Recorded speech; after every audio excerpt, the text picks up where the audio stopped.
आप देख रहे हैं BA न्यूज, खबर हमारी फैसला आपका। इस वक्त की बड़ी खबर बरेली से ब्यूरो नागेश गुप्ता के साथ। बरेली आंगनवाड़ी कार्यकर्त्री एवं सहायिका वेलफेयर एसोसिएशन के जिला अध्यक्ष ओमवती गंगवार के नेतृत्व में कार्यकर्तियों ने प्रधानमंत्री को संबोधित ज्ञापन जिलाधिकारी कार्यालय पर दिया और मांग की कि आंगनवाड़ी कर्मचारियों को सरकारी कर्मचारी घोषित किया जाए। आज 1 अक्टूबर को समेकित बाल विकास योजना के 40वें स्थापना दिवस के अवसर पर उत्तर प्रदेश में आंगनवाड़ी कर्मचारियों का सम्मान बचाओ दिवस मनाया जा रहा है।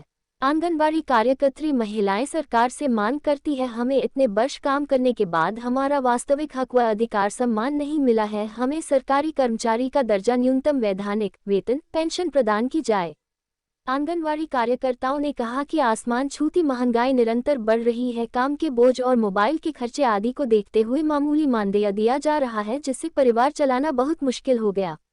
कोरोना काल में योगी सरकार ने बिना पेंशन व अन्य को रिटायरमेंट बेनिफिट दिए भारी संख्या में 62 वर्ष की आयु पूरी कर चुके कर्मचारियों को सेवा मुक्त कर दिया, जो अन्य किसी राज्य में नहीं किया गया। इस अवसर पर हम सरकार से मांग करती है कि देश में आंगनबाड़ी कर्मचारियों को सरकारी कर्मचारी का दर्जा, एक समान मानदेय, अन्य सुविधाएं दी जाएं।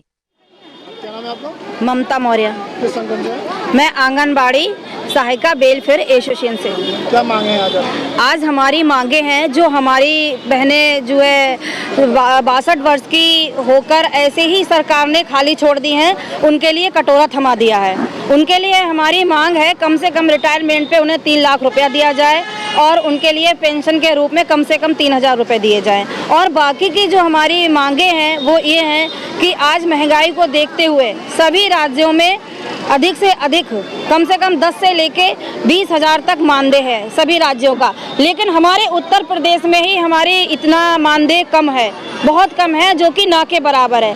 अब ऐसी महंगाई में बताया, सरकार से पूछना चाहते हैं हम, माननीय मुख्यमंत्री जी से भी पूछना चाहते हैं और प्रधानमंत्री जी से भी पूछना चाहते हैं कि इतनी महंगाई में गुजारा भत्ता कैसे किया जाए। एक महिला का दर्द वो क्यों नहीं समझते हैं। एक तरफ तो नारी सशक्त समाज की बात करते हैं, सशक्त नारी, सशक्त समाज या नारी का सम्मान करो। मुझे लग रहा है कि वो नारी का वो खुद अपमान कर रहे हैं। मैं ये डंके की चोट पे कह रही हूँ, वो बहुत बहुत बड़ा अपमान कर रहे हैं और हम जैसी बहनों का दर्द नहीं समझ रहे हैं। इसमें मेन पॉइंट तो ये छुपा हुआ है कि कुछ बहनें तो हमारी घर से संपन्न है, सही है, उन्हें तो कोई फर्क नहीं पड़ रहा है, कितना भी मानदेय हो मान लो वो चला लेंगी खर्चे। लेकिन कुछ बहनें हमारी विधवाएं हैं, कुछ बहनें हमारी तलाकशुदा हैं, कुछ गरीब परिवार से हैं। जो बहनें विधवाएं हैं, कुछ बहनें ऐसी विधवाएं हैं जिनका दर्द समझने वाला कोई नहीं है, ना तो उनके माँ, ना बाप है, ना भाई है, ना बहन है, और उनकी जिम्मेदारियाँ इतनी हैं कि बहुत ज़्यादा है। कभी कभी वो डिप्रेशन में आ जाती। क्या करें हम 6000 रुपये में। मैं सरकार से जानना चाहती हूँ, ऐसे में क्या करा जाए, बताइए आप, क्यों हमारी मांग नहीं पूरी कर रहे हैं। हमारी मांगे पूरी करिए, हमारी उनसे करवज्ञ प्रार्थना है, विनती है कि हम लोगों की मांगे पूरी करिए। रिटायरमेंट पे क्या कहते, कम से कम 3 लाख रुपए देके उन्हें, क्या कहते, 3 लाख रुपए देकर उन्हें छोड़ा जाए। इसके बाद उन्हें 3000 रुपये दिए जाएं, बाकी उनका मानदेय बढ़ाया जाए सारी बहनों का कम से कम 21,000 रुपये, ठीक है, और सरकारी कर्मचारी का दर्जा भी दिया जाए। और एक मांग हमारी ये भी है कि पहले 50% आरक्षण था प्रमोशन में, ये आरक्षण खत्म कर दिया है, ये आरक्षण पुनः जारी किया जाए। जो बहनें इस योग्य है उन्हें प्रमोशन दिया जाए। अगर सरकार ऐसा नहीं करती है तो हमें मजबूरी में आके उग्र रूप धारण करना पड़ेगा। आज जो अध्यक्ष जी आपने ज्ञापन दिया है, क्या मांगे हैं आपकी? आज जो बर्तन बजा करके प्रदर्शन किया है, क्या मांगे? भैया, बर्तन बजा करके प्रदर्शन करना तो हमारी मजबूरी हो गई है। अब तो बहुत बड़ी समस्या आ गई है, क्योंकि सरकार ने ऐसा हमारे साथ इतना हमको प्रताड़ित कर रही है सरकार की, बस कुछ कह नहीं सकते।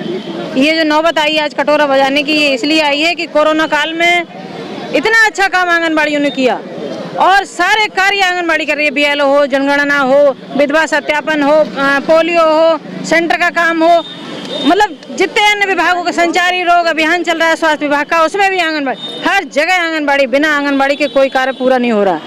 आंगनबाड़ी को हर जगह घुसाया जा रहा है, लेकिन उसके लिए बढ़ोतरी के नाम पर कोई पैसा नहीं। 1500 की बढ़ोतरी 3 बार घोषणा कर चुकी सरकार, लेकिन आज तक कुछ भी नहीं, केवल धोखा और छलावा किया जा रहा है।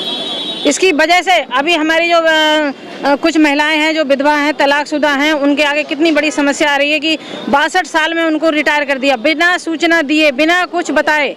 अभी मेरी भूता ब्लॉक में 3 आंगनबाड़ियाँ रिटायर हुई हैं, उनसे जून तक कार्य कराया गया, जबकि उनका रिटायरमेंट मार्च में हो चुका था। जब उन्होंने वेतन के लिए पूछा, पासबुक लेके पहुंची तो कहा नहीं आप तो रिटायर हो चुके। अरे जब रिटायर हो चुके तो क्यों कार्य करा रहे हैं हमसे भाई? और सरकार को बिल्कुल भी लज्जा नहीं आ रही है कि इन आंगनबाड़ियों को इतनी सेवा करने के बाद 62 साल में ये भीख का कटोरा हाथ में पकड़ा के आपने छोड़ दिया ऐसे लावारिस। पूरी सेवा की, पूरा जीवन उन्होंने अपना आप को दे दिया। अब जब बीमारी की बारी आई और अब हमारे बैठ के खाने की बारी आई तो आपने ऐसे छोड़ दिया। अरे कम से कम उनको जीने लायक पेंशन दीजिए, वरना एक मुश्त धनराशि दीजिए, कुछ तो कीजिए। आंगनबाड़ी को सरकारी कर्मचारी का दर्जा दीजिए, क्योंकि सारे सरकारी काम आप करा रहे हैं। पहले आप कहते थे कि आंगनबाड़ी तो स्वैच्छिक कार्यकर्ता है, अगर वो स्वैच्छिक कार्यकर्ता है तो वो काम क्यों करेगी? बीएलओ का काम आंगनबाड़ी कर रही है, चुनाव में ड्यूटी कर रही है। हमने अपने 2 साथियों को खोया है, चुनाव की ड्यूटी के दौरान 2 आंगनबाड़ियों की मृत्यु हुई थी। आप समझिए, उनके बच्चे अनाथ हो गए, एक विधवा थी और एक दोनों हस्बैंड वाइफ दोनों समाप्त हो गए। तरफ से कोई सुविधा नहीं मिली उसके बाद? नहीं, अभी तक तो कोई सुविधा नहीं मिली उनको। जिनको दिक्कत का सामना उठाना पड़ रहा है बहुत ज्यादा भैया, 25% से ज्यादा आंगनबाड़ियाँ ऐसी हैं जिनको दिक्कत का सामना करना पड़ रहा है, क्योंकि ये जब भर्ती करते हैं तो विधवा और तलाकशुदा को रखते हैं, इसमें वरीयता देते हैं। अभी ये मेरी बहन है, अभी 15 दिन पहले इसके हस्बैंड खत्म हुए, ये कैसे अपने बच्चे पालेगी? 3-4 बच्चे हैं इसके पास, और छोटा लड़का 8 साल का, उसके बाद 12 साल का, ऐसे सब बच्चे हैं। कैसे ये बच्चे पालेगी? 5500 रुपए में हमारी मांग है कि हमको सरकारी कर्मचारी का दर्जा दीजिए, आप न्यूनतम वेतन दीजिए, फंड पेंशन जो भी सुविधाएं होती हैं सारी सुविधाओं से हमको लैस कीजिए। काम तो हम सारा कर ही रहे हैं, और काम आप जो भी देंगे वो हम करते रहेंगे, बाकायदा करेंगे।